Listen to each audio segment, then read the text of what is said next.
ہندوستان کا ایک مدرسہ خود کو ازہر ہند کہتا ہے، لیکن اصلی ازہر جو مصر میں ہے اور جس میں نے تعلیم حاصل کی ہے، یہاں کے مدارس سے بہت مختلف ہے۔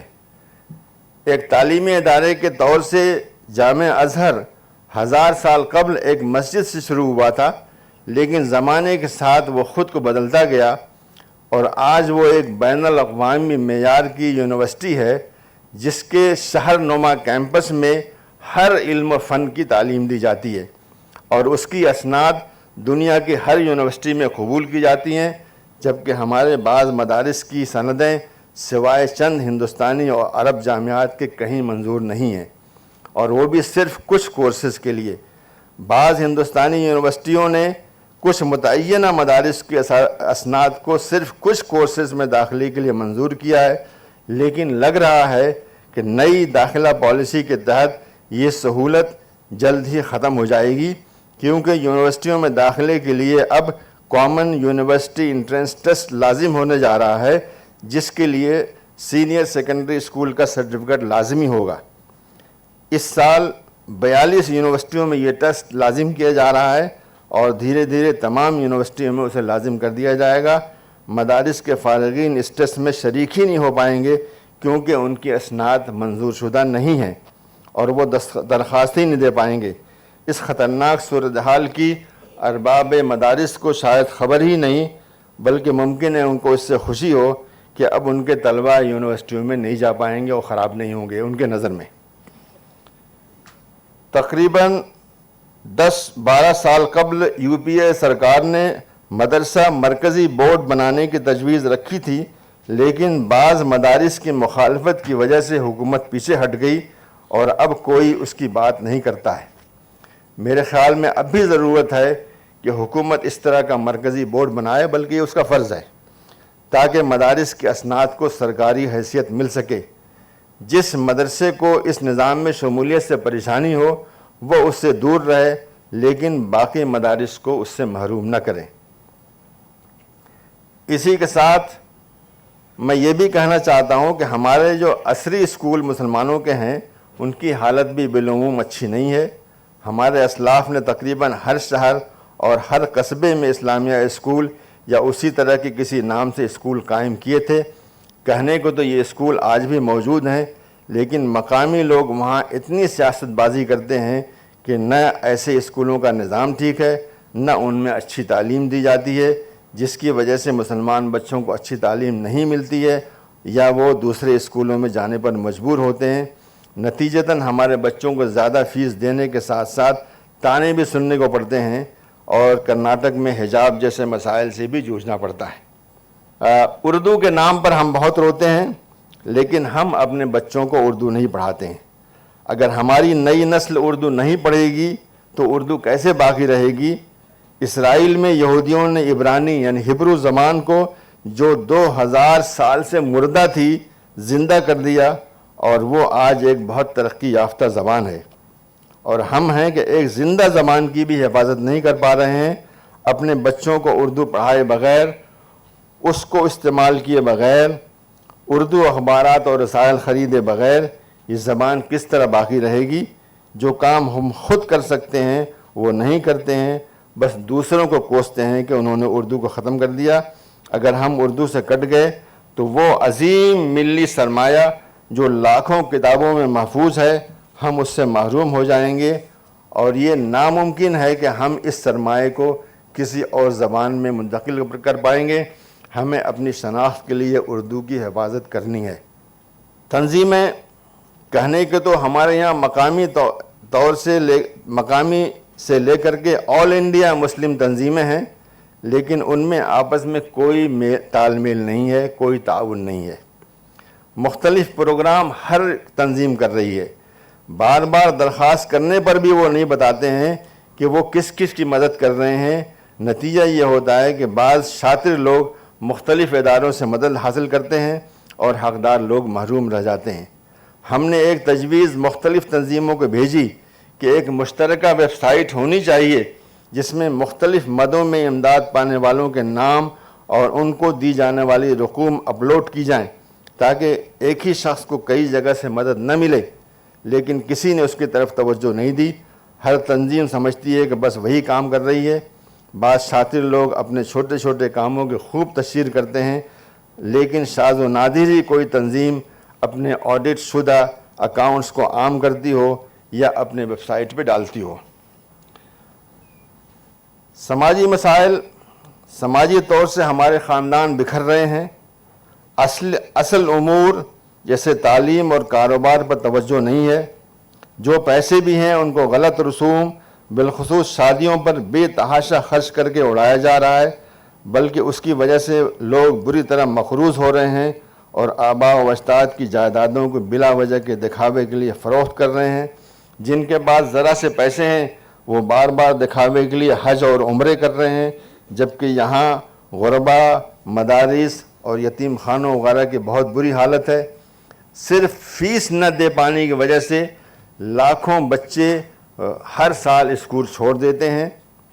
میراث کے معاملے میں یعنی انہیریٹنس کے معاملے میں ہم تقریباً پوری طرح سے شریعت کی خلاف ورزی کر رہے ہیں۔ شاذ و نادری شریعت کے مطابق میراث کی تقسیم ہو رہی ہے، بلکہ طاقتور افراد کمزور رشتہ داروں کو ان کے حقوق سے محروم کرتے ہیں اور بالعموم ہماری عورتوں کو ان کا حق نہیں ملتا ہے۔